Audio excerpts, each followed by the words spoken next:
Hi అండి, సాబుదానా అండి. నేను మార్నింగే బాయిల్ చేసి పెట్టేశాను. 1 కప్ ఆఫ్ సాబుదానా అండి.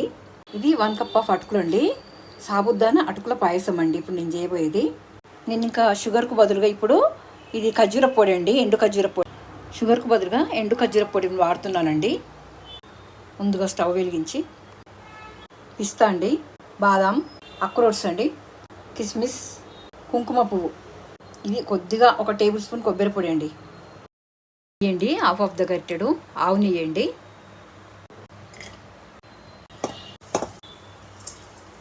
అన్నీ వేసేసానండి. పిస్తా, అక్రోట్, కొబ్బరి పొడి అండ్ బాదం,